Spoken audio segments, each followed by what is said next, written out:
ciclo litúrgico de este año que, siguiendo sobre todo el Evangelio de San Marcos, narra muchos milagros del Señor, nos ha llevado más de una vez a este tema de los milagros, este tema de las curaciones. Y siempre que hemos hablado de esto hemos explicado el sentido que tienen los milagros de Jesús, señalando que tienen un doble sentido. Por una parte, los milagros de Jesús confirman la misión de Jesús, es decir, confirman todo lo que Jesús nos enseña. El Señor viene a hablarnos del Padre que está en los cielos, del camino que tenemos que seguir aquí en la tierra, viene a revelarnos misterios profundos y a veces difíciles. Pero todas esas palabras no son las palabras de un iluminado, de un fundador de sectas, de un loco, de un charlatán, porque están confirmadas por los milagros que muestran que Jesús de veras tiene el poder que dice. Cuando se le acerca a Nicodemo, aquel sabio de entre los judíos, que viene a verlo de noche por temor, le dice: sabemos que vienes de Dios porque ninguno puede hacer las obras que tú haces si el poder de Dios no está con él. Ese es el primer sentido de los milagros. Son como la firma de Dios o el sello de Dios al pie de las palabras de Jesús, que confirman que lo que Jesús dice no es palabra humana, sino palabra de Dios. En segundo lugar, decíamos, al explicar los distintos milagros que hemos venido viendo durante estos domingos, que los milagros de Jesús son un símbolo de la misión de Jesús. Es decir, Jesús no solamente habla con palabras, sino que habla también con obras. Cuando Jesús dice: perdona que tus pecados te son perdonados, esa alma le resulta limpia del pecado. Pero Jesús muestra también el poder de perdonar los pecados cuando le dice a un leproso: queda limpio, y entonces esa lepra desaparece. La carne vuelve a ser carne limpia como la carne de un niño. El pecado es como la lepra del alma. Un alma en pecado mortal es como si fuera un alma con lepra, como si se fuera corrompiendo, como si se fuera cayendo a pedazos, pudriendo viva.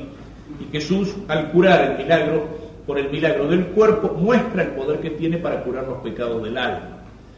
Todos los milagros de Jesús tienen este sentido. Jesús viene a librarnos del demonio, que es el autor del pecado y de las consecuencias del pecado. Y eso lo muestra con sus milagros. Expulsa a los demonios, perdona los pecados, cura las enfermedades y sobre todo resucita a los muertos. Y el más grande de sus milagros, que es la propia resurrección, nos muestra que Él vence al pecado y vence a la muerte, consecuencia del pecado, y nos da la vida y nos abre las puertas del cielo. Ese es el sentido de los milagros. El milagro que nos narra hoy, la de este pobre ciego, este mendigo ciego que se acerca a Jesús gritando, entra precisamente dentro de este sentido. Jesús es el que da la luz para los ojos del ciego, pero esto es sobre todo un símbolo, ojo, no quiere decir que el milagro no sea real, era un ciego de veras, no veía. Esto no quiere decir que sea una ficción, no, es un símbolo, esta curación del ciego, de que Cristo es la luz. El que da la luz para los ojos del cuerpo es también el que da la luz para los ojos del alma, es decir, aquel que da la inteligencia de la fe. Y antes de que la mano de Jesús tocara los ojos de este ciego, la gracia de Dios había tocado el alma de este ciego. Este ciego llama a Jesús, diciéndole: Jesús, hijo de David, ten piedad de mí. ¿Qué significaba para los judíos hijo de David? Era decir Mesías. El Mesías era el hijo de David. Hijo de David era el título del Mesías. El ciego antes de ver a Jesús con los ojos, escucha sus palabras y lo reconoce como el Mesías y lo proclama en voz alta. Es decir, que si bien los ojos del cuerpo son ciegos para la luz, los ojos del alma han sido iluminados por la gracia de Dios. Y aparte de eso, lo proclama en voz alta. En un momento en que, como lo vemos por un texto paralelo de San Juan, los judíos ya habían dicho que todo aquel que dijera que Jesús era el Mesías iba a ser expulsado de la sinagoga. Hay otros ciegos que son peores que los ciegos del cuerpo. Son los ciegos del alma, son los ciegos que no ven porque no quieren ver. Son los que viven en la oscuridad del pecado, en la oscuridad de la ignorancia. Los que no conocen a Dios, o los que no quieren conocerlo a Dios porque no les conviene. Porque si aceptaran la existencia de Dios, la presencia de Dios en nuestra vida, las palabras del Evangelio tendrían que convertirse, tendrían que cambiar de vida. Y entonces son ciegos que no quieren ver. Por más argumentos que se le presente, por más que el Señor hiciera milagros en su presencia, como los hacía en la presencia de los fariseos, no quieren ver, son ciegos en el alma. Y hay otros que incluso cuando ven o cuando sospechan lo que es la verdad, no se animan a proclamarla como este ciego. Tienen miedo a la persecución, tenían miedo de que los judíos los echaran de la sinagoga, los persiguieran. Ciegos que no quieren ver, ciegos en el alma. Este hombre tenía luz en el alma y oscuridad en el cuerpo. Los otros tenían claridad en el cuerpo, tenían ojos que veían, pero sin embargo su alma estaba en la oscuridad del error, del pecado y de la ignorancia. Y Jesús viene para curar todas las miserias del hombre, las del cuerpo y las del alma. Jesús cura a los enfermos, pero Jesús perdona los pecados. Jesús resucita a los muertos, pero sobre todo Jesús nos da la vida que no muere, la vida de la gracia, la vida divina, la vida del cielo. El Señor da de comer a los que tienen hambre, multiplicando milagrosamente los panes, pero sobre todo el Señor nos alimenta con el pan de su palabra y con el pan de la Eucaristía. Muchas veces hablamos de la necesidad, de la exigencia de la caridad con los pobres, con aquellos que no tienen. Y es cierto, es una exigencia de la caridad. Y no sería cristiano aquel que teniendo un pedazo de pan no fuera capaz de darlo a aquel que le falta. Pero entre las miserias del hombre hay muchos tipos de miseria. Están las miserias del cuerpo, aquel que tiene hambre, aquel que no tiene con qué vestirse, que no tiene un techo o ropa con que cubrirse, aquel que no tiene salud en el cuerpo. La caridad de Cristo se extiende a todas esas necesidades, pero por sobre todas esas necesidades están las necesidades del alma, porque aquel que no conoce a Dios, aquel que vive en la oscuridad del pecado y de la ignorancia, ese de veras es pobre y ciego y desnudo y miserable, como lo dice en el Apocalipsis. Ese es el más pobre de todos, ese es el que está gritando con más fuerza, como una exigencia de la caridad, que alguien le ilumine el alma. Ciegos que no ven con el cuerpo y ciegos que no ven con el alma. Este ciego empezó a ver con los ojos del alma y proclamó a Cristo. Y porque proclamó a Cristo, el Señor lo curó. Tu fe te ha salvado. Y se abrieron los ojos del cielo. Qué sencillez que hay en este diálogo. ¿Qué quieres que haga por ti?, le dice Jesús al ciego. Señor, maestro, que yo pueda ver. Vete, tu fe te ha salvado. Y se abren los ojos del cielo. También es una cosa a la que hemos hecho referencia aquí. Jesús no es un curandero, o como se llaman ahora los curanderos que se la dan de finos. Jesús no es un parapsicólogo. Jesús no necesita cosas extraordinarias, no necesita remedios, ni necesita sacar tierra del cementerio, ni la pluma de la cola de la lechuza para curar a un tipo que está enfermo. Jesús no necesita andar haciendo oraciones, prendiendo velas 9 días seguidos a Santa Clara. Jesús cura con el poder de Dios. Es una palabra de autoridad que tiene sobre todas las cosas creadas, sobre el alma y sobre el cuerpo, sobre la enfermedad, sobre la muerte, sobre la materia. Y basta una palabra de Jesús. Jesús no hace para curar como todos aquellos grupos de sanación que crecen sobre todo en el caldo de cultivo de la descomposición del cristianismo protestante, las iglesias pentecostales o carismáticas, los pastores electrónicos de la televisión, los Jiménez, los Omar Cabrera, los Jimmy Suárez. Esos dicen que curan, pero para curar necesitan sugestiones, pararse, levantarse, y darse la mano, y levantar los brazos, y gritar y cantar, y después de 2 horas anuncian, ha llegado el momento de la sanación o del milagro. Eso no es milagro, eso es sugestión. Pero hay gente que se cura, sí, porque hay mucha gente que la enfermedad la tiene aquí. Son enfermedades psicógenas, nacen de la cabeza y por la cabeza se curan, nacen por sugestión y se curan por sugestión. Jesús no necesita de todas esas cosas. Jesús no le dice al ciego, ponete a saltar y a bailar, a gritar gloria a Dios, aleluya, tengo fe, y después de 2 horas de hacer eso te vas a curar. No, Jesús le dice, vete, tu fe te ha salvado, y se abren los ojos del ciego. Hay poder, hay majestad, basta la palabra del Señor. Y esto es lo que nos tiene que ayudar a distinguir lo que es el verdadero milagro del Señor de todo aquello que es superstición y de todo aquello que es milagrería en nuestros tiempos. La palabra del Señor por sí sola tiene fuerza, por sí sola tiene eficacia, no necesita otras cosas. Y cuando invocamos a los santos, y cuando invocamos a la Virgen Santísima, bueno, estamos invocando al Señor. Ni los santos ni la Virgen hacen milagros por su propia fuerza, es Dios el que hace los milagros. Y cuando Dios hace un milagro por la intercesión o por la invocación de un santo, o cuando Dios hace un milagro por la invocación y la intercesión poderosa de su Madre del Cielo, de mi Madre nuestra, de la Virgen Santísima, cuando Jesús hace un milagro está queriendo honrar y que nosotros honremos a su madre y que nosotros reconozcamos en la Virgen y reconozcamos en este santo la presencia, la obra, la gracia y el poder de Dios. Pero eso no es superstición, eso no es milagrería, eso es el poder de Dios que desde lo alto llega hasta lo bajo, pasando por todos aquellos grados intermedios, es decir, pasando por aquellas almas que son, por su gracia, por su santidad, como la cumbre de la Iglesia, por aquellos hombres y mujeres que aquí en la tierra vivieron el Evangelio con su vida y que ahora por eso en el cielo son amigos de Dios. Y por sobre todos ellos, la Virgen Santísima.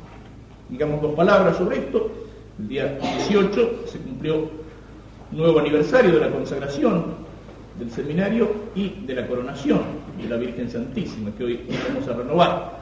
La coronación de la Santísima Virgen en su imagen y en su advocación de Madre y Reina, tres veces admirable, Nuestra Señora de Yenta. La coronamos y la reconocemos como Madre y como Reina. Y al coronarla nos ponemos en sus manos como Madre. Y al coronarla nos ponemos bajo sus órdenes como Reina. Y al coronarla le consagramos todo lo nuestro, todo lo que tenemos. Ponemos en sus manos este seminario, ponemos en sus manos nuestras almas. Es Madre y es Reina. Es Madre nuestra y es Madre de la Iglesia. ¿Por qué? Porque es Madre de Dios. Es Madre, y es un tema que yo suelo decir e insistir cada vez que lo toco, es Madre realmente. Cuando le decimos a María Madre, no estamos haciendo uso de una exageración piadosa como para decir que la queremos mucho, la Virgen. A veces eso lo decimos con una persona, la quiero como si fuera mi madre, pero no es mi madre, quiere decir la quiero mucho. No, la Virgen es mi madre, realmente, verdaderamente. Es mi madre con tanta realidad como la madre que me dio la vida del cuerpo. Porque cuando nosotros, y todos nosotros hemos estado muertos por el pecado, cuando nosotros recibimos la gracia que nos dio la vida del alma, nosotros la recibimos con Cristo, por Cristo, en Cristo. Y a Cristo lo recibimos por medio de María. María nos da a Cristo y al ser Madre de Cristo nos comunica con Cristo todas las gracias que vienen a nosotros de parte de Dios. Nos hace nacer a la vida de la gracia, nos engendra para el cielo, nos engendra como hijos de Dios. Ella que es Madre en la tierra del que es Hijo de Dios desde toda la eternidad, nos engendra a nosotros como hijos de Dios por adopción. Y esa vida del alma, esa vida de la gracia, aunque no la veamos con los ojos del cuerpo, necesitamos la luz de la fe. Sin embargo, esa vida de la gracia es tan real y tan verdadera como la vida del cuerpo. Más real y más verdadera. Porque la vida del cuerpo pasa. La vida del cuerpo pasa. El cuerpo crece, se hace fuerte, después se envejece, se gasta y un día se enferma y se muere. En cambio, esa vida del alma, si no la matamos nosotros por el pecado mortal, que es como una muerte del alma, es una vida que dura para toda la eternidad. Es una participación de la vida divina en nosotros, de la gracia de Dios que nunca se termina. Y eso lo recibimos de la Virgen. Por eso es nuestra Madre. Ella engendró a Cristo en la historia. Y ella engendra a Cristo en el alma de cada uno de nosotros. Va formando a Cristo. Es como el molde de Cristo en nuestras almas. Y al engendrar a Cristo en cada uno de nosotros y hacernos nacer como cristianos, como hijos de Dios, la Virgen Santísima está engendrando y está haciendo vivir a la Iglesia. Es Madre de Cristo en la historia, es Madre de Cristo en mi alma y es Madre de Cristo en su cuerpo místico, en su cuerpo misterioso, que es la Iglesia. Precisamente por eso, como Madre, la llamamos también mediadora, porque como lo decíamos recién, al ser Madre de Dios, Cristo viene a nosotros por medio de María. Y como todas las gracias de Dios que vienen a nosotros nos llegan con Cristo, por Cristo, en Cristo, y Cristo nos llega por medio de María, todas las gracias de Dios llegan a nosotros por la mediación de esa Madre que tenemos en el cielo. Es Madre que piensa en los hijos que tiene en la tierra, que intercede por ellos, que con sus manos generosas derrama sobre nosotros sus gracias, las gracias de Dios, y que recibe en esas mismas manos todas nuestras ofrendas, nuestros ofrecimientos para presentarlos al trono de Dios. Una madre puede querer a su hijo con todo su corazón, puede quererlo muchísimo, pero muchas veces una madre no puede ayudar a su hijo. Una madre puede sufrir a lo mejor al lado de la cama de un hijo enfermo y pasarse las noches en vela cuidándolo, pero ella no tiene fuerza para darle la salud. Una madre puede preocuparse y angustiarse por un hijo que ha tratado de educarlo bien y el hijo le salió un torcido y anda por malos caminos y la madre sufre y reza y llora, pero ella no tiene a lo mejor fuerza. Quisiera hacerle bien, quisiera ayudarlo, pero a lo mejor no puede. En cambio, la Virgen Santísima es madre nuestra y por eso nos quiere, nos ama y por eso está muy cerca nuestro, pero al mismo tiempo es madre de Dios y por eso tiene un enorme poder. La Virgen tiene una palabra que es capaz de mover y de conmover el corazón de Dios, como lo mostró en las bodas de Caná, cuando con una simple palabra hizo que Jesús adelantara su hora, es decir, que realizara el primero de los milagros que iban a ser testimonio del poder de Dios en Cristo. Cristo siempre escucha la palabra de la Virgen, y la Virgen, señalando a Cristo, siempre nos dice: hagan lo que Él les diga. Es madre nuestra y madre de Dios, es madre que nos ama y está cerca, pero al mismo tiempo es madre poderosa, porque como madre es también reina. Es reina porque es la madre del rey. Cristo es rey nuestro por su propia naturaleza divina, y ella es la madre del rey. Pero la reina madre muchas veces es también, en los países donde todavía sobrevive alguna monarquía, un título simbólico. Es la madre del rey y se la respeta, pero no tiene poder, no gobierna. En la Virgen hay más que eso cuando decimos que es reina. Cuando decimos que es reina, verdaderamente le estamos reconociendo un poder, ese poder que tiene su palabra de mover el corazón de Dios. Cristo es rey por su naturaleza divina, pero Cristo es rey también por derecho de conquista, porque Cristo, con su muerte en la cruz y con su resurrección, Cristo venció al demonio, venció al pecado y nos arrancó de las manos del pecado, nos rescató de la condenación eterna, nos rescató del poder del demonio. Y junto a Cristo en la cruz estaba la Virgen de pie, junto a la cruz estaba la Virgen como corredentora. Ella es la primera colaboradora de la obra de nuestra redención, de la conquista de Cristo, de ese reino en nuestras almas. Ella es corredentora. Ella es también la primera redimida, porque Dios, que la quiso como su madre en la tierra, la protegió con sus manos para que ella desde el primer instante de su concepción estuviera libre de toda mancha de pecado. Es la primera victoria de Cristo, es la primera derrota de Satanás, por eso aplasta la cabeza de la serpiente. Está unida a Cristo en su empresa de conquista y en su empresa de redención. Y la Virgen es reina, por último, porque entre todas las criaturas de Dios es la obra más perfecta salida de las manos de Dios. Es la obra más perfecta salida de las manos de Dios. Entonces, así como cuando hablamos, qué sé yo, de una reina de la belleza, ¿a quién nos referimos? A la más bella de todas, a la más hermosa. Cuando decimos la reina de las flores, nos estamos refiriendo a esa flor que tiene mayor belleza, mayor perfección. Entonces, también por eso la podemos llamar reina, por su perfección, por la perfección que Dios la dio que Dios le dio cuando la eligió para ser su madre. Y porque esa perfección alcanza una culminación cuando rezamos el rosario, en los misterios de gloria, vemos el triunfo de María junto a Cristo resucitado y junto a Cristo que ha ascendido a los cielos. La Virgen que estuvo junto a Jesús en la cruz está junto a Cristo en el triunfo, en la victoria, y está junto a Cristo. Ella es llevada al cielo, como Cristo ascendió por su propia fuerza, ella es llevada al cielo en la Asunción, y allí es coronada reina junto a Cristo. Es como la parte más perfecta de la Iglesia, porque toda la Iglesia camina hacia ¿qué? Camina hacia el triunfo final con Cristo, hacia la resurrección de los muertos, y hacia donde toda la Iglesia camina, ella ya llegó, la primera. Ella es la Iglesia en María, la Iglesia alcanza su perfección más alta, porque incluso los santos que están en el cielo y dan gloria a Dios en el cielo, sin embargo todavía les falta algo, esperan la resurrección de los muertos. Están con sus almas limpias, llenas de gracia gloriosa, junto a Dios, pero todavía no está su cuerpo resucitado. En cambio, el cuerpo de María, maravillosamente transformado como el de Cristo por la resurrección, está allí junto a Cristo, y en este sentido también es reina por su perfección. Esa es la tontería de aquellos que rechazan, o llamándose cristianos, que rechazan el culto y la alabanza a la Virgen. De aquellos que piensan que todo lo que le damos a la Virgen y todas nuestras alabanzas y nuestro amor y toda la gloria que le damos es algo que se lo estamos quitando a Dios. ¡Qué tontería, qué estupidez! Si uno puede alabar a Dios en las maravillas que Dios hizo en la naturaleza, en la creación, ¿con cuánta mayor razón uno puede alabar a Dios en esas maravillas salidas de sus manos que son las maravillas de la gracia? Cuando uno rinde culto a los santos, está alabando a Dios en la maravilla que Dios hizo en las almas de esos hombres y mujeres, maravillas de la gracia, así como lo podemos alabar en las maravillas de la naturaleza, en la montaña nevada, en el sol que sale, en la hermosura de la flor, en la noche estrellada, y entre todas esas maravillas, donde podemos decir que Dios se pasó, donde podemos decir que Dios se puso con todo, está la Virgen Santísima, es la obra más perfecta salida de sus manos. Entonces toda alabanza de la criatura, de esa criatura maravillosa, no es sino una alabanza del Creador. Madre entonces porque es Madre de Dios, Reina nuestra. Como madre, mucho amor, mucha confianza.